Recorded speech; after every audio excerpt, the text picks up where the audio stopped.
Medical and nurses सब। आज हम एक क्वेश्चन पेपर सॉल्व करेंगे जो कि आपको इस तरीके से होगा। पूरा ऑफिशियल पेपर है और जो भी लोग चैनल पर नए हैं प्लीज़ चैनल को सब्सक्राइब करके बेल आइकन बटन को प्रेस करके रखें ताकि आपकी कभी भी कोई भी क्लासेस मिस ना हो पाए। पूरे पेपर का फॉर्मेट हिंदी इंग्लिश लैंग्वेज में रहेगा। तो जिनका भी किसी भी स्टेट के लिए या किसी भी NHM, CHO, DSSB, BHU कोई सा भी एग्जाम हो, क्वेश्चन आपके लिए हेल्पफुल रहेंगे। मोस्ट इम्पॉर्टेंट थिंग, जो भी ये पेपर सॉल्व कर रहे हैं उनको सबसे ज़्यादा आइडिया जो आप अपकमिंग टाइम में पेपर दे रहे हैं, फरवरी, मार्च, अप्रैल, मई, जून, इन 5-6 महीनों में आपके बहुत ज़्यादा एग्जाम हो। आफ्टर दैट आपका नॉर्सेट ही आ जाएगा। तो यहाँ पर आपको ये क्वेश्चन इन सभी स्टेट लेवल एग्जाम में बहुत ही ज़्यादा हेल्पफुल रहने वाले हैं। जो भी लोग चैनल पर नए हैं प्लीज़ चैनल को सब्सक्राइब करके बेल आइकन बटन को प्रेस करके रखें जिससे आपकी कोई भी क्लासेस मिस ना हो पाए। पूरा पेपर ऑफिशियल क्वेश्चन पेपर है, ब्लड फॉर्मेट के कारण इसको इस तरीके से प्रेजेंट किया गया है हिंदी इंग्लिश में। ये एक्चुअल में पेपर है जो 2023 का दिसंबर का पेपर है, 2023 का पेपर है। और जिनका भी अपकमिंग एग्ज़ाम है उनके लिए पेपर बहुत ज़्यादा हेल्पफुल रहने वाला है। और जो भी लोग सीरीज़ या किसी भी स्टेट CHO, NHM एग्ज़ाम का पेपर दे रहे हैं तो उनके लिए भी स्टडी मटेरियल अवेलेबल है। आप डायरेक्ट मेरे व्हाट्सएप नंबर पे कांटेक्ट करके सभी मटेरियल को परचेस कर सकते हैं। चलिए आज की क्लास को हम स्टार्ट करते हैं। यहाँ पे इसका फर्स्ट क्वेश्चन है आपका, human body develops from the cell is, मानव शरीर का विकास किस कोशिका से होता है? ओवम से, स्पर्म से, जाइगोट से कि प्राइमरी oocyte से? किससे डेवलपमेंट होता है ह्यूमन बॉडी का? तो ओवम और स्पर्म ये मिलेंगे तभी तो ह्यूमन बॉडी के लिए क्या बनेगा, जाइगोट बनेगा, देन आफ्टर एम्ब्रियो बनेगा। तो यहाँ पर आपका आंसर क्या होगा, जाइगोट। ओवम है जो ह्यूमन बॉडी की सबसे लार्जेस्ट सेल में कंसीडर की जाती है। सबसे बड़ी सेल पूछें तो क्या है, वो है ओवम। और सबसे स्मॉलेस्ट सेल पूछें तो क्या है, स्पर्म। जाइगोट कब बनेगा, फर्टिलाइजेशन के बाद, जब ओवम और स्पर्म का फर्टिलाइजेशन होगा। यहाँ पर यदि आपको पूछा कि human body develop from the cell is, किस सेल से जो सेल है वो क्या कहलाएगी, वो कहलाती है zygote. Next one, according to biomedical waste management, human organ discarded in which colour bag? Biomedical waste management के अनुसार मानव अंग किस रंग के बैग में फेंके जाते हैं? तो जो BMW वेस्ट मैनेजमेंट है, according to that human anatomical waste, human organ, मान लीजिए प्लेसेंटा है या फिर एम्पुटेटेड कुछ पार्ट है बॉडी का, किस कलर के बैग में डिस्कार्ड करेंगे? ब्लू, ब्लैक, रेड या फिर येलो? कौन सा कलर होगा, ब्लू, ब्लैक, रेड या फिर येलो? तो ये होगा आपका येलो कलर। जो बायोमेडिकल वेस्ट मैनेजमेंट से आपको क्वेश्चंस एग्जाम में आते हैं तो मोस्ट ऑफ दी आता है या तो ह्यूमन ऑर्गन और एनाटॉमिकल वेस्ट, या फिर आपको पूछा जाता है कि जो शार्प आइटम है वो किस कलर के बैग में जाएंगे, या फिर साइटोटॉक्सिक ड्रग्स है, या फिर बॉडी के पार्ट्स हैं, प्लेसेंटा हो गया, या फिर ब्लड फिल्ड गॉज हो गए, या फिर एम्पुटेटेड पार्ट हो गए बॉडी के कोई भी ऑर्गन जो काट के अलग किए जाते हैं, वो सभी किस कलर के बैग में जाएंगे, येलो कलर में। Next is all are live vaccine except, सिवाय किसी एक के सभी लाइव वैक्सीन है। एक्सेप्ट करके क्वेश्चन है, मतलब सब लाइव वैक्सीन है, कोई एक है जो लाइव वैक्सीन नहीं है। ऑप्शन में है आपको BCG, मीजल्स एंड TT और OPV। तो कौन सी है जो यहाँ पर लाइव वैक्सीन? तो सभी हैं। जब आपको लाइव पता होगा तब आपको पता होगा कि इनमें लाइव कौन सी और किल्ड कौन सी हैं। तो जो लाइव वैक्सीन है यहाँ पर BCG है, मीजल्स है, OPV है। क्या है, BCG है, मीजल्स है, ओरल पोलियो वैक्सीन है, रूबेला है, ये सभी क्या है, ये है आपकी लाइव वैक्सीन। लेकिन यहाँ पर जो TT है, क्या है, TT और टिटनस टॉक्साइड है, क्या है, टॉक्साइड है ना, ये किल्ड वैक्सीन में आएगा, ये किस में आएगा, टॉक्साइड में। तो यहाँ पर आपका आंसर क्या होगा, option number C।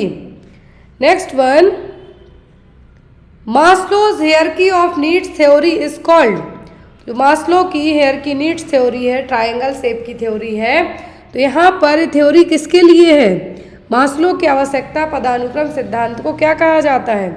Theory of personality, theory of motivation, theory of emotion या फिर सेल्फ डिफेंस। सबको पता है जो अब्राहम मास्लो थे, तो इन्होंने जो थ्योरी दी थी उस थ्योरी का नाम क्या था? Motivational theory.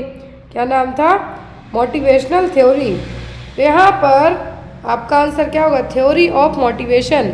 According to that theory यहाँ पर क्या क्या पॉइंट थे? एक थी बेसिक नीड, बेसिक नीड में थी आपकी फिजियोलॉजिकल और सेफ्टी नीड। दूसरी थी साइकोलॉजिकल, तो इसमें बिलोंगिंगनेस एंड लव नीड्स, और फिर था सेल्फ स्टीम नीड्स। जो लास्ट में थी टॉप पर वो थी सेल्फ फुलफिलमेंट नीड्स, मतलब हर एक चीज़ अचीव करके है जो इतनी क्षमता रखना कि हर एक चीज़ अचीव कर जाओ, वो थी आपकी लास्ट में। तो शुरुआत कहाँ से होती है? फिजियोलॉजिकल नीड जो आपकी बेसिक हैं, safety need, belongingness and love need और सेल्फ स्टीम नीड से थी साइकोलॉजिकल, मेंटली सपोर्ट के लिए भी तो कोई होना चाहिए आपको। लास्ट में थी self fulfilment needs. Clear? Next one is traits तो ट्रेट्स क्या है? Social trends of the past, smallest unit of culture, social trend at present, the smallest unit of the personality. Traits क्या है? यहाँ पर ट्रेट्स का मतलब क्या है? एग्जाम में आता है। तो ट्रेट्स एक तरीके की किसी एक इंडिविजुअल पर्सन की क्वालिटी हो सकती है, उसका कैरेक्टर हो सकता है। तो यहाँ पर ये क्या है आपका? Smallest unit of the personality. क्या है? Smallest unit of the personality. मान लीजिए किसी पर्सन का देखना, उसका कलर बॉडी का, हाइट है, आँखों का कलर, ये सब क्या है? उसकी पर्सनालिटी पर डिपेंड करेगा। तो ये क्या हो जाएगा? यूनिट। मतलब बहुत सारी चीज़ें ट्रेट में इंक्लूड होंगी कि आँखों का कलर कैसा है, ब्राउन है कि ब्लू है, बाल कैसे हैं, दिखते कैसे हो, तो ये सब क्या है? आपके ट्रेट्स हैं। Next one, the prescription is for 2 tablespoon of milk of magnesia, how many ml will you give? तो यहाँ पर कहा है कि 2 tablespoon ऑफ मिल्क मैग्नीशिया दे रहे हैं आप। तो यहाँ पर जो 2 tablespoon मिल्क मैग्नीशिया दिया, तो अब ml में कितना दिया आपने? 15 ml, 30 ml, 45 ml या फिर 60 ml। जब आपको पता होगा कि 1 tablespoon है जो कितना ml कंटेन करेगी, तब आप बता पाएंगे कि कितना ml होगा। चाहे मिल्क ऑफ मैग्नीशिया दे रहे हो या फिर कोई और मेडिसिन दे रहे हो आप। तो यहाँ पर 1 tablespoon equal to how many ml? 1 tablespoon equal to 15 ml। कितना होता है? 14.8 के समथिंग होता है, लेकिन कंसीडर किया जाता है 15। तो यहाँ पर भी आपका जो आंसर होगा वो क्या होगा? होगा आपका 30 ml। तो 1 tablespoon है जो किसके इक्वल है? ये है आपका 15 ml के। तो यहाँ पर आपका आंसर क्या होगा? 30 ml। जस्ट बिकॉज यहाँ पे कहा है कि 2 tablespoon मिल्क ऑफ मैग्नीशिया आप दे रहे हैं। अब मिल्क ऑफ मैग्नीशिया क्या है ये भी आपको पता होना चाहिए, लेकिन यहाँ पे आपको एग्जाम में मिल्क ऑफ मैग्नीशिया की जगह कुछ और भी बता सकते हैं। तो जो मिल्क ऑफ मैग्नीशिया है इसका जनरली यूज़ किया जाता है, एक ऑस्मेटिक टाइप का लैक्सेटिव है। क्या है? लैक्सेटिव टाइप का है आपके लिए एक। तो यहाँ पर तो ये जनरली हार्ट बर्न है या फिर स्टमक अपसेट है या फिर इंडाइजेशन की कंडीशन होती है, तब मिल्क ऑफ मैग्नीशिया देते हैं। मिल्क ऑफ मैग्नीशिया की जगह यदि आपको कुछ और मेडिसिन आ जाए, लेकिन यहाँ पे आपको मेडिसिन नहीं, आपको ये पूछा है 2 tablespoon equal to how many ml? Clear? It's a 30 ml। Next one is the volume of blood pumped by the heart during 1 minute is called. तो 1 मिनट में हृदय द्वारा पंप किए गए रक्त की मात्रा क्या कहलाती है? Blood pressure, cardiac load, cardiac output या फिर आउटिक output. Blood pumped bye the heart during 1 minute, 1 minute में जो ब्लड पंप हो रहा है वो क्या कहलाएगा? बीपी कहलाएगा, कार्डियक लोड कहलाएगा, कार्डियक आउटपुट या फिर आउटिक आउटपुट। तो ये आपका क्या कहलाएगा? ये कहलाएगा आपका कार्डियक आउटपुट। क्या है? Cardiac output. और जो यहाँ पर ऑप्शन में ब्लड प्रेशर, तो ब्लड प्रेशर तो जो ब्लड वेसल्स के अगेंस्ट जो प्रेशर लगता है वो वाला प्रेशर है। ब्लड प्रेशर क्या है? जो ब्लड वेसल्स में ब्लड फ्लो होता है तो वहाँ पे जो प्रेशर पड़ेगा सर्कुलेटरी सिस्टम के थ्रू ब्लड फ्लो होगा वो है। तो यहाँ पर क्या हो गया होगा? Cardiac output. Next one, voltage of ECT, ECT का कितना वोल्टेज होता है? 40 से 60 वोल्ट, 80 से 90 वोल्ट, 70 से 120 वोल्ट या फिर 120 से 160 वोल्ट। तो ईसीटी का जो इलेक्ट्रो कन्वल्सिव थेरेपी देते हैं हम, कि यदि सीजोफ्रेनिया वाला मरीज है, जो यदि इनकेस सीजोफ्रेनिया वाला मरीज क्या है, मेडिकेशन से या फिर डिप्रेशन और मैनिया वाला मेडिसिन से ठीक नहीं होता है, तब एंड ऑप्शन अपनाया जाता है इलेक्ट्रो कन्वल्सिव थेरेपी। तो यहाँ पर जो वोल्ट यूज़ किया जाता है वो होता है 70 से 120 वोल्ट। कितना? 70 to 120 वोल्ट। और जो ड्यूरेशन है यहाँ पर, कितने टाइम के लिए यहाँ पर वो जो ईसीटी दी जाएगी, तो ये होता है आपका 0.7 से लेके 1.5 सेकेंड तक। इतना ही काफ़ी है। यदि आपको मिनट में ऑप्शन आए तो आप मार्क मत कराना इतनी, क्योंकि यदि 1 मिनट या फिर 20 सेकेंड, क्योंकि 1.5 मिनट यहाँ 1.5 सेकेंड 1.5 सेकेंड मैक्सिमम टाइम दिया गया है। यदि इससे ज़्यादा देते हैं आप तो मरीज़ है जो ऊपर चला जाएगा, करंट लग के ही उसकी डेथ हो जाएगी। तो यहाँ पर ईसीटी में कितना वोल्टेज यूज़ किया जाता है? 70 से 120 तक। कितना? 70 से 120 तक। कितने बार ईसीटी दे सकते हैं आप? तो मोस्ट ऑफ द टाइम यदि हम बात करें तो वीक में एटलीस्ट 3 बार तक दे सकते हैं। वीक में 3 टाइम, 3 बार बस। क्लियर? और ईसीटी होती कितने टाइप की है? तो दो तरीके की होती है। यहाँ पे मैं आपको ऐड कर देती हूँ क्योंकि क्वेश्चन आपको आते हैं। तो यहाँ पर यदि टाइप की बात करें हम ईसीटी की, तो एक होती है क्या? डायरेक्ट। क्या है? डायरेक्ट। तो ये दी जाती है एब्सेंस ऑफ एनेस्थीसिया में। एनेस्थीसिया इसके साथ नहीं दिया जाता है। क्लियर? और दूसरी होती है मॉडिफाइड। तो मॉडिफाइड में दूसरी जो मॉडिफाइड होती है, मोस्ट ऑफ दी यही यूज़ की जाती है। इसमें muscle relaxant and local anaesthesia general anaesthesia है वो यहाँ पे दिया जाता है। तो यहाँ पे आपको 2 चीज़ें याद रखनी है। Duration it's 0.7 to 1.5 second. Week में एटलीस्ट 3 टाइम्स दे सकते हैं। टोटल बात करें हम तो ओनली 6 से 10 बार ही दे सकते हैं। और फिर बेस्ड ऑन पेशेंट की कंडीशन और डॉक्टर और साइकेट्रिस्ट के प्रिस्क्रिप्शन पर डिपेंड करेगा। 2 तरीके की ईसीटी दी जाती है इलेक्ट्रो कन्वल्सिव थेरेपी। एक होती है डायरेक्ट, जो कि नाउअडेज बहुत रेयर यूज़ की जाती है। तो इसमें क्योंकि एनेस्थीसिया नहीं दिया जाता है तो मरीज को कंट्रोल करना बहुत मुश्किल हो जाता है। और दूसरी होती है मॉडिफाइड, तो इसमें मसल रिलैक्सेंट दे दिए जाते हैं और जनरल एनेस्थीसिया दे दिया जाता है। Next one is toddler have a tendency to say no to everything. This feature is known as toddler का मतलब है 3 साल की उम्र तक के बच्चे। 1 साल तक के कहलाते हैं इन्फेंट। फिर जो 2 से 3 साल तक की एज ग्रुप के बच्चे हैं वो क्या कहेंगे? हर एक बात में नो कहेंगे। तो ये किस नाम से जाना जाएगा? इमिटेशन, रिचुअलिज्म, नेगेटिविज्म या फिर ऑटोनॉमी। ये कहलाता है नेगेटिविज्म। मान लीजिए जो टोडलर है, 2 या 3 साल के बच्चे बहुत ज़्यादा जिद करते हैं, अड़ियल टाइप के रहते हैं। तो यदि उन्होंने किसी चीज़ के लिए ना कह दिया, मतलब ना, कुछ भी कर लो तुम, ना का मतलब यहाँ पे ना ही बच्चों का है, तो वो क्या है यहाँ पर? वो नेगेटिविज्म है। वो ऐसा नहीं कि किसी पर्टिकुलर पर्सन के बच्चों में होता है, सबके बच्चों में होता है। Next one, drug of choice for eclampsia is. तो एक्लेम्सिया को ट्रीट करने के लिए कौन सी दवा दी जाती है? Oxytocin, betamethasone, diazepam, magnesium sulphate. तो बीटामेथासोन तो दिया जाता है जब प्रीमेच्योर डिलीवरी हो गई हो बच्चे के लिए, यहाँ पर डेक्सामेथासोन और बीटामेथासोन, ताकि बच्चे के लंग्स डेवलप हो जाए, सांस लेने में प्रॉब्लम ना हो प्रीमेच्योर इन्फेंट में। ऑक्सीटोसिन दिया जाता है जनरली लेबर इंड्यूस करने के लिए, पीपीएच को मैनेज करने के लिए। फिर यहाँ पे आता है आपका जो ड्रग ऑफ चॉइस, पता सबको है कि ये मैग्नीशियम सल्फेट है।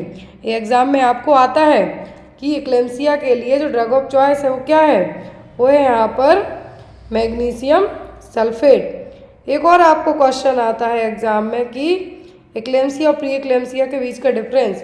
तो एक्लेम्सिया में एक्लेम्टिक फिट्स आना स्टार्ट होती हैं, जबकि जो प्री एक्लेम्सिया है इसमें आपका प्रोटीन यूरिया होगा, बहुत ज़्यादा हाई बीपी जाएगा प्रेगनेंसी में, लेकिन इसमें फिट्स नहीं आएंगी।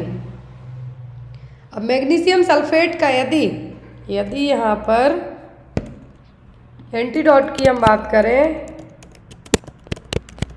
मैग्नीशियम सल्फेट का एंटीडोट पूछे यदि आपको तो क्या है, कैल्शियम ग्लूकानेट। ये आपको बेसिक टर्म में इसलिए ऐड करती जा रही हूँ ताकि आपको एग्जाम के लिए भी इजी रहे। Next one, head quarter of WHO is situated at. WHO का हेड क्वार्टर मुख्यालय कहाँ पर है? विश्व स्वास्थ्य संगठन का New York United state of America, London England, Geneva Switzerland, Paris या फिर फ्रांस, पेरिस फ्रांस। यहाँ पर पर्टिकुलर कंट्री के नाम और वहाँ के स्टेट दिए हुए हैं कि कहाँ पर है। तो जेनेवा, WHO का हेडक्वार्टर कहाँ पर है? जिनेवा में। WHO की स्थापना कब हुई थी? 7 अप्रैल 1948, 7 अप्रैल 1948। और WHO है जो इंडिया में WHO का जो हेडक्वार्टर है साउथ ईस्ट एशिया में, कहाँ पर है? वो है न्यू दिल्ली में। टेड्रोस इसके कौन है? चीफ है। Next one, number of birth divided by total population include man women and children is. पुरुषों, महिलाओं और बच्चों को मिलाकर कुल जनसंख्या से विभाजित जन्मों की संख्या क्या है? Crude birth rate, general fertility rate, age specific fertility rate या फिर टोटल पीरियड फर्टिलिटी रेट। यहाँ पर ये देखिए, डेथ रेट तो ये होगी नहीं, डेथ रेट होगी नहीं। क्यों? क्योंकि यहाँ पर ओनली बर्थ की बात की जा रही है, जन्म की बात की जा रही है। तो इस जन्म में महिलाएं हैं, बच्चे हैं, पुरुष हैं, सभी हैं। तो ये क्या है? Crude birth rate. क्या है? Crude birth rate. बच्चे इंक्लूड किए गए तो फर्टिलिटी भी नहीं यहाँ पर होगी आपकी। ये क्या कहलाएगा? Crude birth rate. Next one, the fall of temperature step by step in a zigzag manner is termed as. तो जो टेढ़े मेढ़े तरीके से तापमान में धीरे धीरे गिरावट को क्या कहा जाता है? लाइसिस, क्राइसिस, होम्योस्टेसिस या फिर थर्मोस्टेटिक। क्या कहा जाएगा? टेम्परेचर है जो जिगजैग मैनर में डाउन जाएगा तो क्या है? वो है लाइसिस। क्या है? Lysis. Next one, which of the following is the nurses role in the health promotion. स्वास्थ्य संवर्धन में नर्सों की निम्नलिखित में से कौन सी भूमिका है? Health risk appraisal, teach client to be effective health consumer, work site wellness या फिर नन ऑफ द अबव। तो नर्सेस का रोल क्या होगा अकॉर्डिंग टू ऑप्शन में हेल्थ प्रमोशन के मामले में आपका? तो होगा क्लाइंट को आपको इस तरीके से टीच करना है कि उसको हर एक चीज़ इफेक्टिव तरीके से समझ में आए और उसके लिए हेल्पफुल भी हो। तो यहाँ पर क्या होगा? वो teach client to be effective health consumer. Next one, in newborn hearing assessment test done is.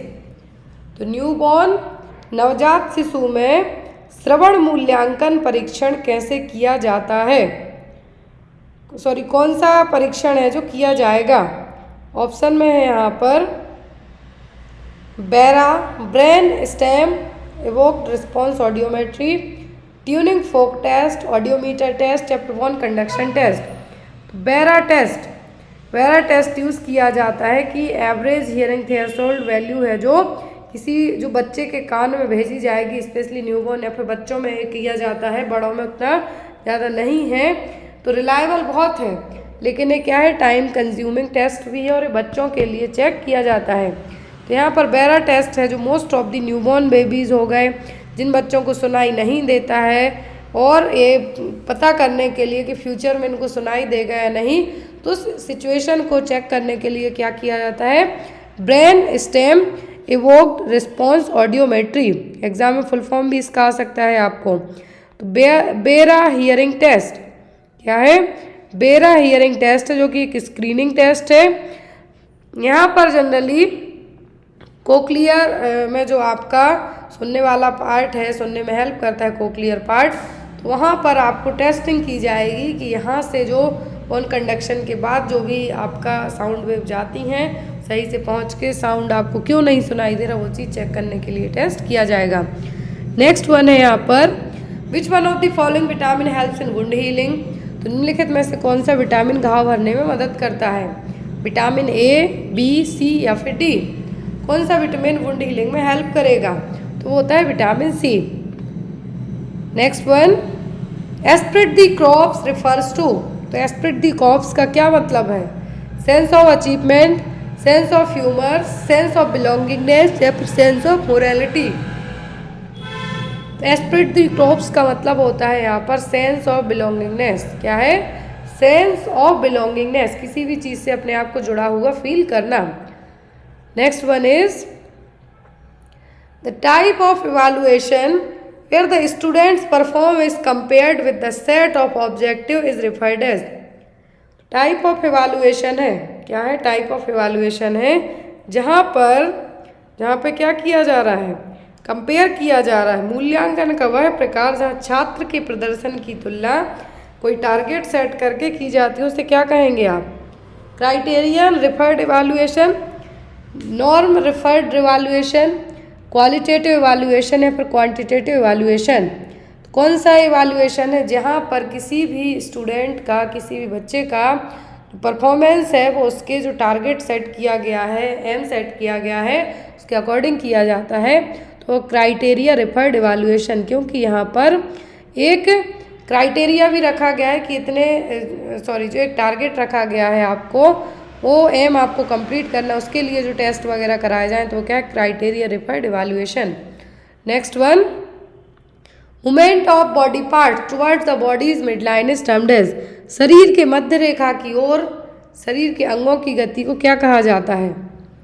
Abduction, adduction, extension या फिर प्रोनेशन। तो एबडक्शन का मतलब है दूर की तरफ ले जा रहे हैं, यहाँ पे पास में लेके आ रहा है बॉडी पार्ट्स के, तो क्या है? वो एडक्शन।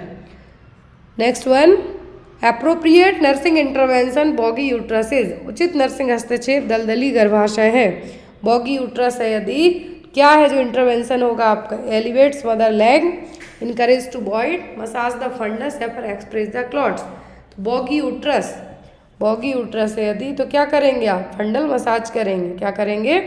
फंडल मसाज करेंगे ताकि यूट्राइन प्रोलैप्स होने से बचा सकें। Next one is low set years and wide set eyes in a child is suggestive of. एक बच्चे में लो सेट ईयर्स हैं और चौड़ी है जो आंखें हैं, क्या है? वाइडली हैं, तो ये किसकी तरफ इशारा करेंगी? Exstrophy of bladder, tracheoesophageal fistula, renal agenesis, congenital heart defect. तो ये किसकी तरफ इशारा करेंगे?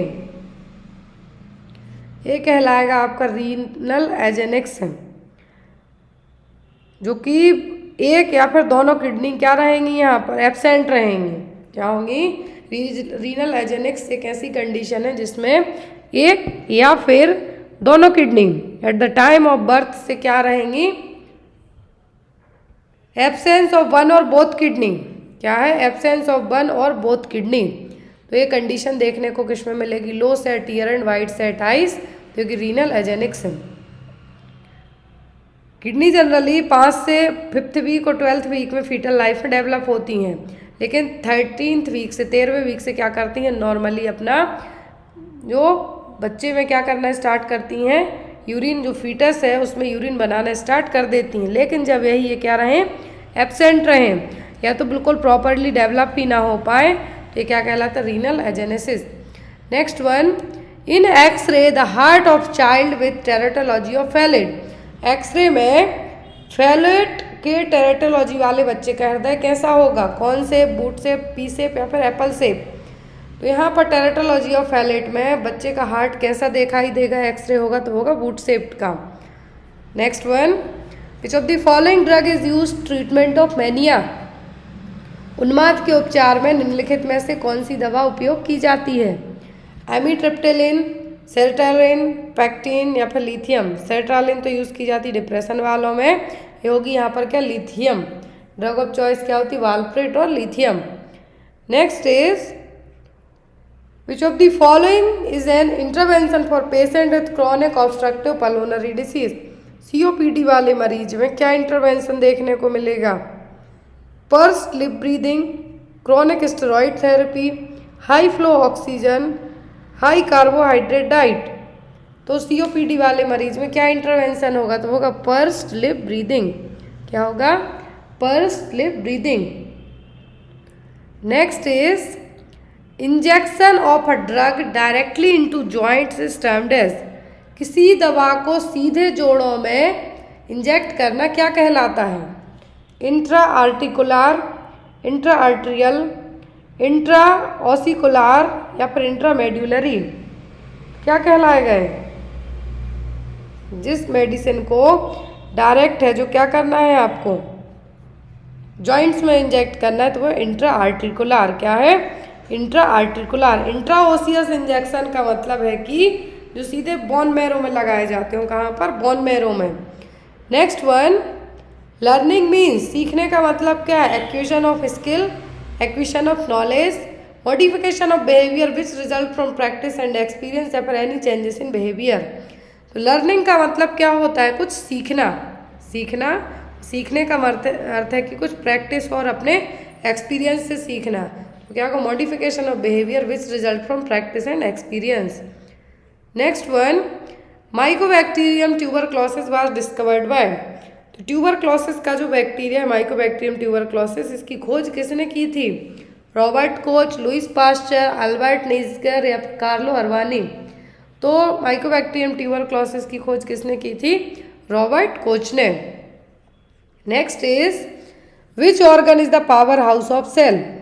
कौन सा अंग कोशिका का पावर हाउस है? न्यूक्लियस, माइटोकॉन्ड्रिया, गोल्जी बॉडी या फिर राइबोसोम। तो कौन सा है पावर हाउस ऑफ सेल? तो वो कहलाता है mitochondria. Next one, hepatitis spread by blood transfusion is. Hepatitis रक्त का आदान मतलब हेपेटाइटिस जो ब्लड ट्रांसफ्यूजन से हो वो कौन सा है? डी, सी, ई या फिर ए। मैं बता दूं कि आपको हेपेटाइटिस से और फीको ओरल रूट के थ्रू फैलता है, इससे फीको ओरल रूट से। लेकिन जो हेपेटाइटिस सी है, हेपेटाइटिस सी ब्लड ट्रांसफ्यूजन से फैलने वाला हेपेटाइटिस और इसको ट्रांसफ्यूजनल हेपेटाइटिस के नाम से भी जाना जाता है। Trial and error theory of learning theory was given by. Trial और एरर थ्योरी है जो कि एक सीखने वाली थ्योरी है, किसके द्वारा दी गई थी? इवान पैब्लो, थॉर्नडाइक, स्किनर या फिर Kohler. Trial and error theory किसने दी थी? तो दी थी थॉर्नडाइक ने। किसने? थॉर्नडाइक ने। Next one, study of human population is, मानव जनसंख्या का अध्ययन क्या कहलाता है? डेमोग्राफी, मेमोग्राफी, सोनोग्राफी या फिर नन ऑफ दी। बहुत ईजी क्वेश्चन है, तो ये कहलाता है demography. Next one, a state of deprivation of water without loss of electrolyte. Electrolyte की हानि के बिना पानी की कमी की स्थिति क्या कहलाएगी? Over hydration, excessive vomiting, dehydration या फिर ऑल ऑफ दी अबव। पानी की कमी हो रही लेकिन इलेक्ट्रोलाइट का लॉस नहीं हुआ है।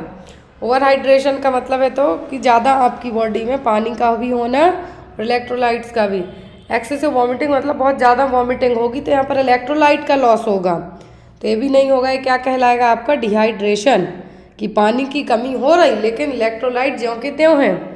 Next one, the antidote for heparin. तो हेपेरिन की मारक औषधि क्या है? कैल्शियम ग्लूकानेट, विटामिन के, ग्लूकोज या फिर प्रोटामाइन सल्फेट। तो हेपेरिन का जो एंटीडोट है वो क्या है? Protamine sulphate. नेक्स्ट इज, एक हेपेरिन एक ऐसा एंटीडोट है जो मोस्टली एग्जाम में आता है, हेपेरिन और वारफ्रिन। हेपेरिन को इवन प्रेगनेंसी में भी दे सकते हैं लेकिन वारफ्रिन को नहीं दे सकते हैं। Next is, a pill rolling trimmer of fingers is typically associated with the patient who is. उंगली को गोली घुमाने वाला कंपन आमतौर पर किस रोगी से जुड़ा होता है? आप घुमाएंगे आपसे नहीं बनेंगे ट्रिमर, कि जो उंगली है गोल गोल घूमेगी। तो किस में? Parkinson's disease, multiple sclerosis, Raynaud disease या मास्थेनिया ग्रेविस। ट्रिमर्स तो आपको कुछ कुछ कंडीशन में आ जाते हैं लेकिन जो एक स्पेसिफिक ट्रिमर है पिल रोलिंग ट्रिमर वो आएंगे किसमें? पार्किंसंस में ही। Next one, ultimate product of the digestion of carbohydrate. तो कार्बोहाइड्रेट के डाइजेशन से क्या बनेगा? ग्लूकोज, फ्रक्टोज, गैलेक्टोज या फिर ऑल ऑफ दिया। कार्बोहाइड्रेट क्या है? शुगर, क्या है? एक तरीके की शुगर है। वो इनमें क्या रहेगा? ग्लूकोज भी बनेगा, फ्रक्टोज भी बनेगा, गैलेक्टोज भी बनेगा। तो आंसर क्या होगा आपका? All of the above. Next one, the daily dietary allowances recommended for lactating mother is. स्तनपान कराने वाली महिलाओं को लिए अनुशंसित दैनिक आहार भत्ता क्या है? लैक्टेटिंग मदर हैं उनको आईडीए के अकॉर्डिंग जो डाइटरी अलाउंस है वो कितना होना चाहिए? 2200 kilo calorie, 2500 kilo calorie, 1200 kilo calorie या फिर 2800 किलो कैलोरी। लैक्टेटिंग मदर में 550 कैलोरी एक्स्ट्रा खाने को कहा जाता है, तो कितना होगा? 2800 kilo calorie. Next one, hand washing is an example for disinfection. हाथ धोना कीटाणु शोधन का एक उदाहरण है। कंकरेंट, टर्मिनल, परकरेंट या फिर current. Hand washing is an example for concurrent disinfection, मतलब जो एक तरीके से हमें कह सकते हैं क्रॉस इन्फेक्शन को बचाने के लिए वो क्या है यहाँ पर? Concurrent disinfection. Next one, Koplik spots are seen in, तो कॉप्लिक के धब्बे किस में देखे जाते हैं? रूबेला, मीजल्स, चिकनगुनिया फिर चिकन पॉक्स में। कॉप्लिक स्पॉट्स देखे जाते हैं किस में? मीजल्स में। Next one, softening of the cervix in pregnancy is known as. गर्भावस्था में गर्भाशय ग्रीवा का नरम होना क्या कहलाता है? थिन होना कहलाए, थिन हो जाए जब सर्विक्स तब कहलाती है फास्टमेंट, लेकिन यहाँ पे कहा है softening of the cervix in the pregnancy, it's called the Goodell sign. क्या है? Goodell sign. हॉमन साइन तो डीबीटी में देखने को मिलता है, किसमें? डीबीटी वाले में, डीप वेन थ्रोम्बोसिस वाले में। ये क्या है यहाँ पर? प्रेगनेंसी में Goodell sign. Next one, which of the following developmental stage correspond to infancy. निम्नलिखित में से कौन सा विकासात्मक चरण शैशवावस्था से मेल खाता है? इन्फेंसी। यहाँ पर एरिक एरिक्सन की जो थ्योरी है, अकॉर्डिंग टू दैट थ्योरी पूछा है इन्फेंसी पीरियड में क्या होगा? Trust versus mistrust, autonomy versus same, initiative versus guilt, industry versus inferiority. तो यहाँ पर क्या है? जो एरिक्सन की स्टेज है अकॉर्डिंग टू दैट, तो एरिक्सन की स्टेज के अकॉर्डिंग के दैट है जो वो क्या है यहाँ पर? किस में क्या देखने को मिलेगा? तो यहाँ पे कहा है कि इन्फेंसी, मतलब 1 साल तक के बच्चे में, तो ये होगा यहाँ पर इन्फेंसी। ट्रस्ट वर्सेस मिसट्रस्ट, क्या होगा? Trust versus mistrust. Autonomy versus same आएगा किस में? टोडलर में, जिनकी उम्र कितनी होगी? जनरली 1 से 3 साल तक की, कितना? 1 to 3 ईयर्स में। फिर है इनिशिएटिव वर्सेस गिल्ट, तो ये होता है प्री स्कूलर में, किसमें? प्री स्कूलर में, जिनकी उम्र होती है जनरली 3 to 6। फिर है यहाँ पर इंडस्ट्री वर्सेस इंफीरियरिटी, तो ये होता है स्कूल गोइंग बच्चों में, किसमें? जो स्कूल गोइंग चिल्ड्रंस हैं उनमें। इनकी उम्र कितनी होती है जनरली? 6 to 13 years. क्लियर है? तो यहाँ पर इन्फेंसी का बस पूछा है, तो क्या होगा? इन्फेंसी में पूछा है तो trust versus mistrust, autonomy versus same and doubt का टोडलर में, जिनकी उम्र 1 से 3 साल रहती है। इनिशिएटिव वर्सेस गिल्ट, तो प्री स्कूलर, तो 3 से 6 साल की उम्र के रहेंगे, जो LKG UKG वाले बच्चे हैं, नर्सरी वाले। और इंडस्ट्री वर्सेस इंफीरियरिटी, तो होंगे 1st क्लास से लेके 13 year age group. Cognitive behaviour therapy is most useful in. संज्ञानात्मक व्यवहार थेरेपी सर्वाधिक उपयोगी किसमें है? सिजोफ्रेनिया, डिप्रेशन, मैनिया फिर मैन कॉजन सिंड्रोम में, किसमें? Cognitive behaviour therapy most useful होगी, तो ये होगी किसमें? डिप्रेशन वाले मरीज में, किसमें? डिप्रेशन वाले मरीज में। डिप्रेशन के जो 3 क्लासिकल साइन पूछे जाते हैं, हेल्पलेसनेस, होपलेसनेस, वर्थलेसनेस, मतलब ना कुछ एक तरीके से कहेंगे सुस्त प्राणी कहलाते हैं। और सबसे ज़्यादा जो सुसाइड वाला जो एक क्वेश्चन आता है कि जो सुसाइड के केस होते हैं सबसे ज़्यादा वो डिप्रेशन वाले ही होते हैं। Next one, what is the equipment that indirectly measures arterial oxygen saturation. और कौन सा उपकरण है जो अप्रत्यक्ष रूप से धमनी ऑक्सीजन संतृप्ति को मापता है? Pulse oximeter, cardiac monitor, ventilator या फिर डिफिब्रिलेटर। बहुत ईजी क्वेश्चन है। आर्टेरियल ऑक्सीजन सैचुरेशन किससे चेक करते हैं? पल्स ऑक्सीमीटर से। किससे? पल्स ऑक्सीमीटर से। Next one, modernization refers to, तो आधुनिकरण से क्या तात्पर्य है? Dress style, way of life, advancement in technology या फिर डेवलपिंग इंफ्रास्ट्रक्चर। तो मॉडर्नाइजेशन का मतलब है कि वे ऑफ लाइफ, क्या है, way of life. Next one, which is a measure of intelligency that takes into account both mental age and chronological age of person. बुद्धि का माप कौन सा है जो मानसिक आयु दोनों को ध्यान में रखता है। व्यक्ति की कालानुक्रम आयु मतलब मेंटल एज और क्रोनोलॉजिकल एज से आता है आईक्यू, क्या है, IQ. Mental as divided by chronological age into 100। तो यहाँ पर एक किससे निकाला जाता है, फॉर्मूला है आईक्यू कैलकुलेट करने का। फिर इसमें mild, moderate, severe and profound mental retardation होती है, वो किस पे डिपेंड करती है, आईक्यू लेवल पर।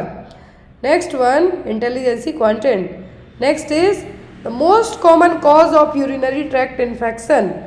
मूत्र पथ संक्रमण का सबसे आम कारण क्या है। यूटीआई सबसे कॉमन होता है फीमेल में, ध्यान रखें, क्योंकि यूरेथ्रा की साइज क्या होती है, छोटी होती है एज कम्पेयर टू मेल के। फिर यहाँ पर यूरिनरी ट्रैक्ट इन्फेक्शन का जो मेन रीजन है वो क्या है, स्ट्रेप्टोकोकस पायोजन, बैसिलस सबटिलिस, क्लेविसेला निमोनिया या फिर इकोलाई। तो जो कॉमन कॉज है यूटीआई का वो होता है E coli, Escherichia coli. Next one, temperature regulation centre is present in. तापमान नियंत्रण केंद्र कहाँ स्थित होता है, थैलेमस, हाइपोथैलेमस, मेडुला या फिर सेरिबेलम में। तो यहाँ पर यदि आपको बॉडी बैलेंस या फिर मसल के जो बैलेंस की बात करें तो वह सेरिबेलम, लेकिन यहाँ पर टेम्परेचर रेगुलेटिंग पूछा है तो क्या है, hypothalamus. Next is which of the following scale of measurement has an absolute zero. निम्नलिखित में से माप के किस पैमाने पर पूर्ण शून्य होता है। जीरो वाली स्केल की बात की जा रही है, नॉमिनल, ऑर्डिनल, इंटरवल या रेशियो। जीरो एब्सोल्यूट जीरो वाली स्केल होती है रेशियो वाली, कौन सी, रेशियो वाली। Next one is the principle of true experimental study include. सच्चे प्रायोगिक अध्ययन के सिद्धांतों में क्या शामिल है, control, randomization and sampling, control study group and experimental group, concept manipulation and reliability या फिर कंट्रोल, रैंडमाइजेशन एंड मैनिपुलेशन। तो प्रिंसिपल है जो ट्रू एक्सपेरिमेंटल स्टडी के वो क्या है, कंट्रोल, रैंडमाइजेशन एंड मैनिपुलेशन। मतलब जो भी स्टडी आप कर रहे हो उस पर कंट्रोल होना चाहिए, चेंजेबल होना चाहिए। तो यहाँ पर क्या है आपके option number D. Next one, tip of iceberg phenomena is most appropriately represented by. तो जो आपने टिप ऑफ आइसबर्ग फिनोमिना पढ़ा है, क्या है, टिप ऑफ आइसबर्ग फिनोमिना। तो यहाँ पर टिप का मतलब है सबसे ऊपरी part. Tip of iceberg phenomena के अकॉर्डिंग यहाँ पे कहा है कौन सा है जो सही से बताया गया है, PEM, डिप्थीरिया, मीजल्स, कोलेरा। कौन सा है यहाँ पर, टिप ऑफ आइसबर्ग। तो टिप ऑफ आइसबर्ग का क्या है, small part of a much bigger than the problem. इसका मतलब तो यही होता है आइसबर्ग सबसे ऊपरी पार्ट का। तो यहाँ पर जो ऑप्शन होगा वो क्या होगा, प्रोटीन, एनर्जी, माल न्यूट्रिशन। क्या होगा, प्रोटीन, एनर्जी, माल न्यूट्रिशन। मतलब है यहाँ पर इसका कि जो चीज़ बहुत इजीली ऑब्जर्वेबल तो है लेकिन उसको ट्रीट करने में टाइम जरूर लगेगा, तो यहाँ पर क्या हुआ, PEM। Next is a sequence for dawning personal protective equipment. PPE को आफ्टर यूज़ करने के बाद डॉनिंग करना, PPE को पहनने वाली जो सीक्वेंस है वो क्या है, व्यक्तिगत सुरक्षा उपकरण मतलब PPE किट जो आप यूज़ करते हैं इसके पहनने का क्रम सही क्या है, glove, gown, goggles, face shield, shoe cover. Gown, shoe cover, gloves, mask, goggles, face shield, mask, goggle, face shield, gown, shoe cover या फिर gown, shoe cover, gloves, face shield और मास्क। तो यहाँ पर जो एक डॉनिंग करने का PPE पहनने की जो सही सीक्वेंस है वो है पहले गाउन, फिर शू कवर, फिर ग्लव्स, फिर मास्क, फिर goggles, last is the face shield. Next one is the food that should be avoided in alcohol withdrawal client is. तो अल्कोहल विड्रॉवल क्लाइंट में कौन से फूड अवॉइड करने को कहे जाएंगे। अल्कोहल विड्रॉवल क्लाइंट का मतलब है जिसने शराब छोड़ दी है, जिसने शराब छोड़ी है, रिसेंट में उसको विड्रॉवल सिम्टम आ रहे हैं, कौन सा फूड अवॉइड करने को कहेंगे? मिल्क, ऑरेंज जूस, सोडा या फिर रेगुलर कॉफ़ी? तो होगा आपका ऑरेंज जूस। क्या होगा? Orange juice. सिट्रस फ्रूट है जो देने को कुछ दिन के लिए अवॉइड करने को कहा जाएगा। नेक्स्ट वन, अ कैरेक्टरिस्टिक्स और attribute under study is known as. अध्ययनधीन एक विशेषता है, विशेषता को क्या कहा जाता है? हाइपोथीसिस, वेरिएबल, अजम्पशन या फिर ऑब्जेक्टिव। एट्रीब्यूट फैक्टर हैं जो स्टडी के किसी भी फील्ड रिसर्च में वो कहलाते हैं variable. Next one, fracture which is commonly seen in children below 12 year.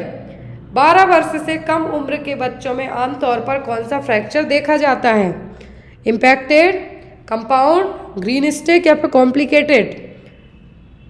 तो इम्पैक्टेड फ्रैक्चर का मतलब है कि स्किन इंटैक्ट ना होना, बाकी हड्डी टूटना।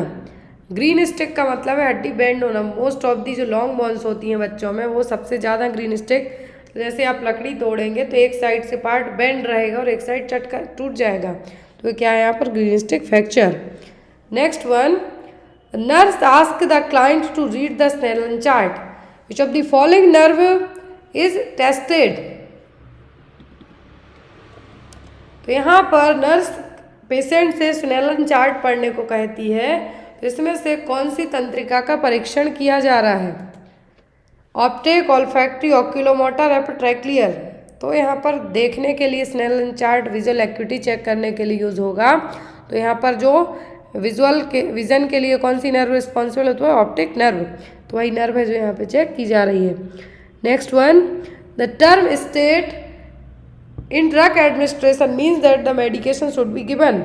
तो औषधि प्रशासन में मतलब ड्रग एडमिनिस्ट्रेशन में स्टेट का अर्थ क्या है? 4 times a day, only at night, whenever necessary या फिर इमीडिएटली। स्टेट ऑर्डर का मतलब होता है कि सडनली और तुरंत ही देना, immediately. Next one is the constant presence of infection in a given geographical area without any external input is known as.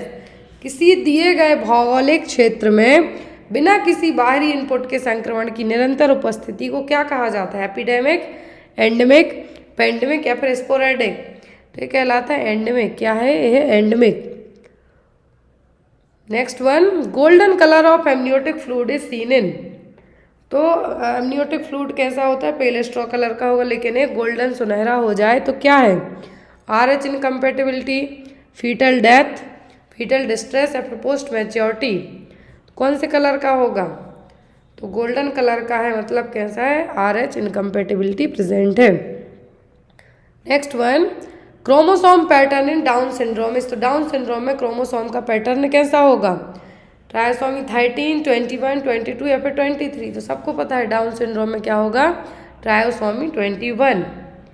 Next is projectile vomiting is a characteristics of which of the following condition. प्रक्षेप, उल्टी और projectile vomiting निम्नलिखित में से किस स्थिति की विशेषता या फिर कह सकते हैं कि किसका साइन है? Pyloric stenosis, imperforated anus, appendicitis या फिर hernia? Projectile vomiting it's a clinical sign और classical feature of pyloric stenosis. Next is schizophrenia is a condition. Schizophrenia एक स्थिति है किसकी? सोमेटोफॉर्म, न्यूरोटिक, ऑर्गेनिक या फिर साइकोटिक? सीजोफ्रेनिया, डिप्रेशन, मैनिया, ये सब क्या है? साइकोटिक प्रॉब्लम है। Next one is the Trousseau sign is associated with which electrolyte imbalance. जो ट्राउजियस साइन है, क्या है? ट्राउजियस साइन है किस जो इलेक्ट्रोलाइट के इम्बैलेंस होने के कारण होगा। ऑप्शन में है यहाँ पर हाइपोनेट्रेमिया, हाइपोकैल्सेमिया, हाइपरनेट्रेमिया या फिर हाइपरकैल्सेमिया। तो ट्राउजी साइन देखने को मिलता है टिटेनी में। किसमें? टिटेनी में। मतलब जो आपकी पूरी बॉडी है, क्या है? एक तरीके का स्पाज्म होगा। तो यहाँ पर स्पाज्म होने के कारण आपका बीपी क्या होगा? बहुत ज़्यादा 20 mmHg तक सिस्टोलिक प्रेशर क्या होगा? फ्लक्चुएट होगा। तो ये क्या है? ट्राउजियस साइन। और ट्राउजियस साइन देखने को मिलता है जिन पर्सन में कैल्शियम की क्या हो? कमी हो। क्या हो? कैल्शियम की कमी हो। टिटेनी वाले में जनरली जो उनका हाथ के यहाँ की फिंगर्स हैं कैसे हो? एक तरीके से टर्न हो जाएंगी। क्या हो जाएंगी? टर्न हो जाएंगी। लो कैल्शियम लेवल के कारण। Next one is which of the following drugs will be administered to treat anaphylaxis. Anaphylaxis के लिए कौन सी मेडिसिन है जो दी जाएगी? एट्रोपिन, सोडियम बाइकार्बोनेट, डिगॉक्सिन या फिर एपिनेफ्रिन। तो ड्रग ऑफ चॉइस क्या है एनाफ्लेक्सिस रिएक्शन को ट्रीट करने के लिए? तो वो एपिनेफ्रिन। क्या होगी? Epinephrine. Next one is decision making develops during. निर्णय लेने की क्षमता का विकास किसके दौरान होता है? इन्फेंसी पीरियड में, चाइल्डहुड, एडोलेसेंट या फिर एडल्टहुड में। डिसीजन लेना बच्चे कब स्टार्ट करते हैं? चाइल्डहुड में। कब? चाइल्डहुड में।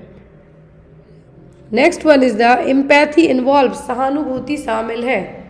Feeling sorry to someone, putting others before yourself, putting yourself in someone else shoe या फिर putting yourself before other. एक होता है सिंपैथी, दूसरा होता है एम्पैथी। एम्पैथी का मतलब है आपको कि दूसरे की जगह अपने आप को रखना। Next one immunoglobulin are. तो इम्यूनोग्लोबुलिन क्या है? ग्लाइकोप्रोटीन, लिपोप्रोटीन, पॉलीसैकेराइड या फिर अमीनो एसिड। इम्यूनोग्लोबुलिन क्या कहलाएंगे? तो ये हैं ग्लाइकोप्रोटीन्स। क्या है? Glycoprotein. Next one is the total number of thoracic vertebra. Total thoracic vertebra कितनी होती हैं? बक्षीय कशेरुकाओं की कुल संख्या क्या है? ऑप्शन में है यहाँ पर 5, 7, 12, 4। कितनी है? टोटल होती हैं कितनी? 33। स्पाइनल कॉर्ड कॉलम में टोटल 33 वर्टिब्रा होती हैं। 33। कितनी? 33। तो यहाँ पर जो ऊपर की 24 होती हैं कैसी होती हैं? मूवेबल होती हैं। और यहाँ पर जो सैक्रम और कोकेक्स से फ्यूज रहेंगे। तो सर्वाइकल नेक के यहाँ वाली, थोरेसिक, फिर लंबर, फिर सैक्रम एंड कोकेक्स। तो यहाँ पर टोटल यहाँ पर यदि बात करें तो जो थोरेसिक हैं कितनी हैं? होती हैं 12। कितनी? 12। सर्वाइकल 7, C1 to C7 तक, thoracic T1 to T12, lumbar 5, L1 to L5 तक, sacral S1 to S5, last one is the coccygeal और coccyx. Next one marriage which can cause hereditary disease. तो कौन सी विवाह है जिसमें वंशानुगत बीमारी का कारण बन सकता है? कंटेजियस जो शादी है, मान लीजिए जो मोमेडियंस में मोस्ट ऑफ दी शादी होती है उनमें होता है कि फैमिली में ही शादी कर दी जाती है, जिसके कारण जो हेरिडिटरी डिसीज़ है वो दूसरे पर्सन में भी हो सकती है। जो बच्चा अपकमिंग होगा तो वो शादी कहलाती है कॉन्सेजेनियस मैरिज। कौन सी? Consanguineous marriage. Next one which degenerative disease is more common in elderly person. बुजुर्ग व्यक्तियों में कौन सा अपक्षयी रोग अधिक आम है? एल्जाइमर, डिप्रेशन, सीजोफ्रेनिया पर डेलीरियम। तो जो बूढ़े लोग होते हैं उनमें एल्जाइमर होना कॉमन बात है। क्या है? एल्जाइमर मतलब भूलने की बीमारी जिसको आप कह सकते हैं, वो कॉमन है। Next one growth chart is also known as. जो वैक्सीनेशन कार्ड होता है बच्चे का, उसके पीछे ग्रोथ चार्ट बना होता है कि इस उम्र में हाइट वेट बढ़ रहा है या नहीं है, येलो लाइन पर है कि ग्रीन कर्व पर है। तो यहाँ पर एक ग्रोथ चार्ट का दूसरा नाम क्या है? New Ballard scale. ये तो जेस्टेशनल एज के लिए यूज़ किया जाता है। Road to health card, Apgar score या फिर ग्लासगो कॉमा स्केल स्कोर। तो है यहाँ पर रोड टू हेल्थ कार्ड। क्या है? Road to health card. Next is child is passing ribbon like stool. These are the typical clinical features of. बच्चा ribbon की तरह मल त्याग कर रहा है तो एक इसकी जो क्लिनिकल फीचर है, टिपिकल क्लिनिकल फीचर मतलब इसी बीमारी में देखने को बस मिलेंगे। ऑप्शन है necrotizing enterocolitis, intestinal obstruction, anorectal malformation, aganglionic megacolon. तो बच्चा जब रिबन लाइक स्टूल पास करेगा तो एक क्लिनिकल फीचर है गैंग्लियोनिक मेगाकोलॉन के, जो लास्ट पार्ट होता है इंटेस्टाइन का, जो मेगाकोलॉन जिसको आप कहते हैं। तो यहाँ पर जो सेल्स हैं क्या हैं? गैंग्लियोनिक सेल्स हैं वो क्या रहेंगी? एब्सेंट होंगी। तो ये क्या है यहाँ पर? गैंग्लियोनिक मेगाकोलॉन। और इसमें बच्चा कैसा स्टूल पास करेगा? रिबन के जैसे। Next one the most common cause of PPH. Postpartum haemorrhage का सबसे आम रीजन क्या है? Uterine atony, retained placenta, trauma या फिर ब्लीडिंग डिसऑर्डर। पोस्टपार्टम हेमरेज का जो एक तो होता है यूटेराइन एटोनी फर्स्ट, सेकंड होता है रिटेंड प्लेसेंटा। लेकिन प्राइमरी पीपीएच के लिए जो रिस्पॉन्सिबल है या फिर डायरेक्ट इस तरीके से आया कि कॉमन कॉज तो होता है uterine atonicity most of the case में। लेकिन कुछ केसेस में सेकेंडरी पीपीएच में रिटेंड प्लेसेंटा भी रीज़न हो सकता है। क्यों? क्योंकि प्लेसेंटा के कुछ बिट्स, कुछ पार्ट अंदर ही रह जाएं, यूट्रस में बाहर ना आ पाए, इसके कारण भी ब्लीडिंग हो सकती है। लेकिन कॉमन कॉज क्या होता है? Uterine atonicity. Next one is the in a health child head circumference and chest circumference equal each other around the age of. Question है यहाँ पर कि एक स्वस्थ बच्चे में सिर का सर्कमफेरेंस और छाती का जो सर्कमफेरेंस है कितने वर्ष की एज में बराबर हो जाएगा, इक्वल हो जाएगा? Head circumference equal to chest circumference. 3 to 6 month, 6 to 9 month, 9 to 12 month या फिर 15 to 18 मंथ। तो बच्चे का जो हेड सर्कमफेरेंस और चेस्ट सर्कमफेरेंस से इक्वल हो जाएगा 9 से 12 महीने की उम्र में। किसमें? 9 to 12 मंथ की एज में। Next one is iodised salt in iodine deficiency control programme is. Iodised salt in iodine deficiency control programme क्या है? Primordial prevention, primary prevention, secondary prevention या फिर टर्सरी प्रिवेंशन। तो आयोडीन डेफिशिएंसी कंट्रोल प्रोग्राम के तहत iodised salt के प्रति कि आपके नमक में आयोडीन होना चाहिए वो आप बताते हैं, प्रोवाइड कराते हैं। तो वो क्या है? Primary prevention. क्योंकि बीमारी तो हुई नहीं है, लेकिन इस प्रोग्राम के तहत आप जागरूक कर रहे हैं, डिस्ट्रीब्यूशन करवा रहे हैं, तो ये क्या है? प्राइमरी प्रिवेंशन है। Next is what is the condition in which children is pulling out here. कौन सी स्थिति है जिसमें बच्चे बाल, अपने खुद के बाल खींचते हैं? मैंने आपको 50 बार क्वेश्चन पढ़ाया है। ट्रिक्टोलमेनिया, एक्रोफोबिया, एन्यूरेसिस एप्रॉन, एनकॉप्रेसिस। एन्यूरेसिस का तो मतलब है कि बच्चे बेड वेटिंग मतलब बिस्तर में सूसू करना। एनकॉप्रेसिस का मतलब है कि पोटी भी कर लेते हैं कुछ केसेस में। फिर है यहाँ पर एक्रोफोबिया। क्या है? एक्रोफोबिया का मतलब है हाइट से डर लगना, ऊंचाई से डर लगना। ऐसी कंडीशन जिसमें अपने बच्चे खुद के बाल खींचते हैं तो वह ट्रेक्टोटोमेनिया। Next one is a low pitched continuous gargling sound caused by secretion in the large airways called. बड़े वायुमार्ग में स्राव होने वाली धीमी निरंतर गड़गड़ाहट की ध्वनि को क्या कहा जाता है? वीजिंग, रोंकाई, कफिंग या फिर स्ट्रॉइडर। गर्गलिंग टाइप का साउंड आता है, लो पिच, कंटिन्यूअसली आएगा। जिन बच्चों को स्पेशली सर्दी वर्दी होती है बड़ों को, तब ये देखने को मिलता है। क्या है? रोंचाई। क्या है? रोंचाई। तो ये थे नर्सिंग के आपके 75 क्वेश्चन जो एग्जाम में आपको आए हुए थे 1 अक्टूबर के। अब यहाँ पर से क्वेश्चन नंबर 76 से आपका रिसेंट का जनरल नॉलेज के क्वेश्चन आए थे। वो सभी 2023 के ही जो करंट अफेयर के क्वेश्चन आए थे। क्वेश्चन है यहाँ पर who honoured with life time achievement award in academia 2023। Academic 2023 में लाइफ टाइम अचीवमेंट पुरस्कार से किसे सम्मानित किया गया?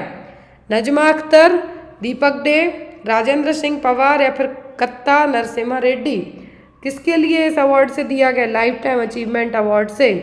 तो इस अवार्ड से नवाजे गए हैं कौन?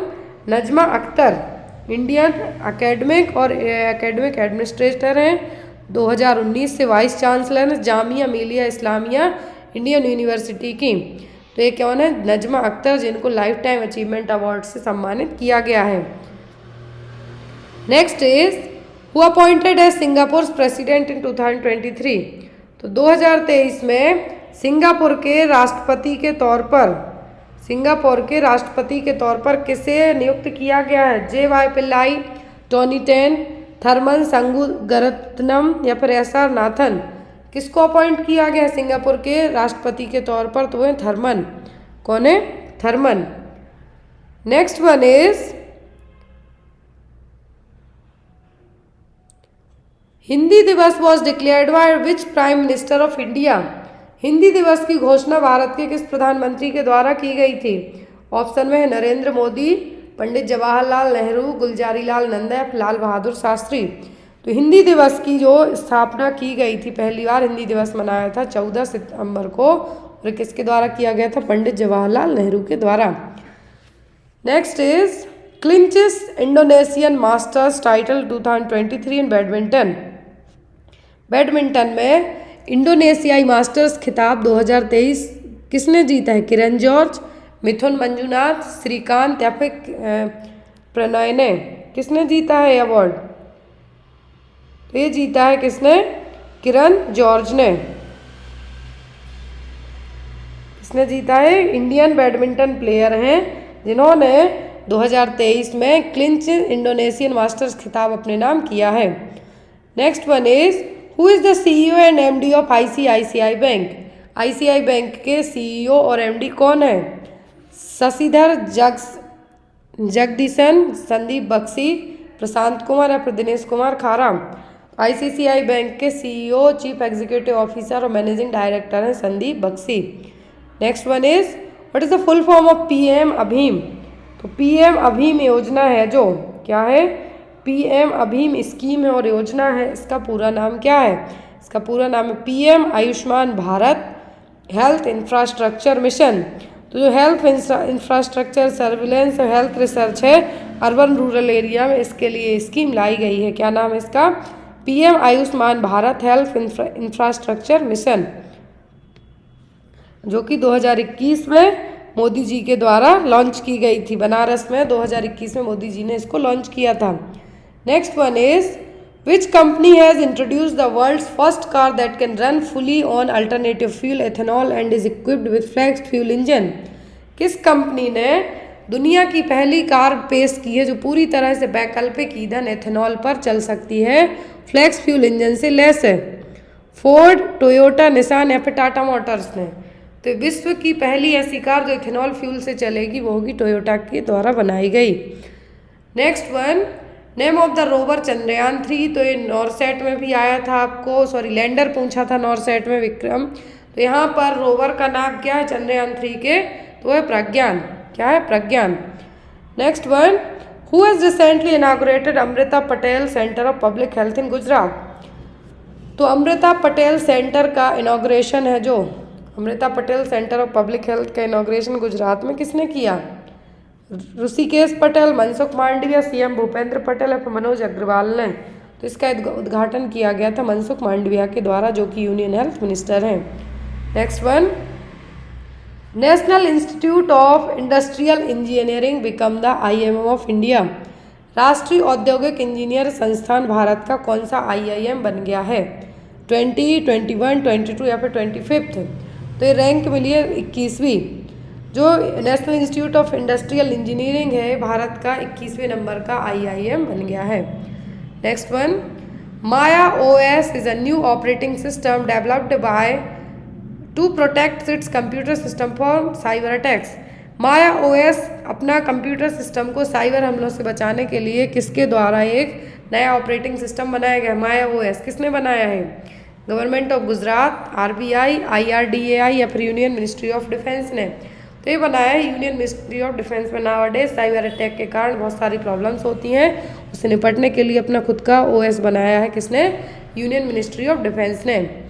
Next is who has become the first Indian state to offer free in vitro fertilisation treatment? ये बहुत ही अच्छा क्वेश्चन है कि भारत का पहला कौन सा राज्य ऐसा बन गया है जो फ्री IVF ट्रीटमेंट प्रोवाइड कराएगा?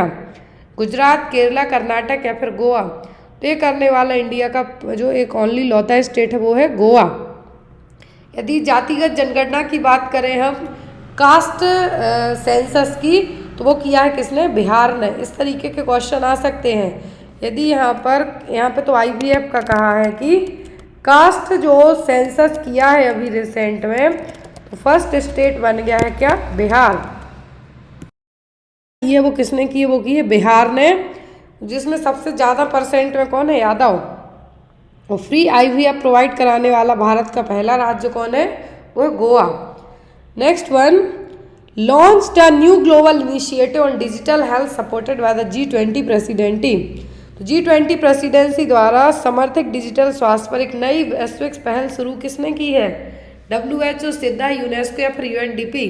तो डिजिटल हेल्थ सपोर्ट के लिए तो ओनली एक ही जो इनिशिएटिव ले सकता है वो है WHO, world health organisation. Next one, NHA collaborated with to boost digital health integration in insurance sector. तो यहाँ पर NHA ने किसके साथ कोलैबोरेट किया है ताकि डिजिटल हेल्थ इंश्योरेंस को बढ़ावा दिया जा सके? Ministry of health and family welfare, government of Gujarat, IRDAI या फिर LIC? तो NHA ने जो कोलैबोरेशन किया है, NHA ने जो कोलाब्रेशन किया है किसके साथ किया है, ये किया है IRDAI के द्वारा। किसके द्वारा, IRDAI के द्वारा, insurance regulatory and development authority of India के द्वारा। नाम याद रखें, क्या है इसका नाम, insurance regulatory and development authority of India. तो इसके थ्रू है जो इसके साथ क्या किया, कोलाब्रेशन किया गया है। Next one, world Alzheimer's day takes place on which day of every year. तो विश्व अल्जाइमर दिवस हम मनाते हैं 19 सितंबर को। इस तरीके के क्वेश्चन में कंफ्यूज होने की बिल्कुल भी जरूरत नहीं है। कब, 19 सितंबर को। Next one is, which one is the most suitable reason to use macro in MS office, word, excel, PPT etcetera में आप जो मैक्रो यूज़ करते हैं तो इसका रीज़न क्या है, to record sound, to automate repetitive task, to record keystroke या फिर टू रिकॉर्ड माउस मूव। तो जो आप मैक्रो यूज़ करते हैं इसका रीज़न क्या है MS ऑफिस में यूज़ करने का, साउंड को रिकॉर्ड करने के लिए। नेक्स्ट है shortcut key to insert subscript in MS words, तो वो CTRL प्लस इक्वल, क्या है, CTRL plus equal. Next, we can start MS word by typing in the run dialog box. तो स्टार्ट कर सकते हैं MS वर्ड को by typing run dialog box के थ्रू, किसमें, विन वर्ड में। Next is the option portrait and landscape comes under in MS word. तो ये किसमें आएंगे, पोर्ट्रेट और लैंडस्केप। जब MS वर्ड में आप कुछ भी लिखते हैं तो ये आता है आपका किसमें, ओरिएंटेशन में, किस तरीके का आपको चाहिए है। Next one, what does the function key F12 do when you are using MS office. तो जब आप लैपटॉप की यूज़ करते हैं तो यहाँ पर जो फंक्शन की है F12 MS वर्ड में, MS ऑफिस में क्या काम करती है, ये करती है open save as dialog box. Next one, gutter margin is used to. तो गटर मार्जिन यूज़ किया जाता है add space to winding side के लिए। Next, first page of website. तो किसी भी वेबसाइट को आप ओपन करते हैं तो उसका पहला पेज क्या कहलाता है, मान लीजिए एंस की वेबसाइट खोली तो पहला पेज क्या कहलाएगा, वो कहलाता है होम पेज। क्या है, home page. Next one, ruler option is available in which of the following. Ruler option available होते हैं किसमें, व्यू में, बस इंसर्ट में आपको नहीं रहेगा। नेक्स्ट है type of non volatile memory. तो नॉन वॉलेटाइल मेमोरी ये सभी है, रोम, EPROM, जहाँ पर भी रोम है, रैम रहेगा तो नहीं होगा, वॉलेटाइल होगा। नॉन वॉलेटाइल में सभी हैं। लास्ट है, how much information you receive every second, bandwidth. क्या है, बैंडविड्थ। तो ये था official question paper. I hope आपको पेपर अच्छा लगा हो। जो भी डाउट वगैरह रह जाते हैं आप कमेंट बॉक्स में पूछ सकते हैं। और जो भी लोग ऑल इंडिया पेपर्स परचेस करना चाहते हैं तो डायरेक्ट मेरे व्हाट्सएप नंबर पे कांटेक्ट करके पेपर्स परचेस कर सकते हैं। Thank you for watching us. Bye bye, take care, have a good day.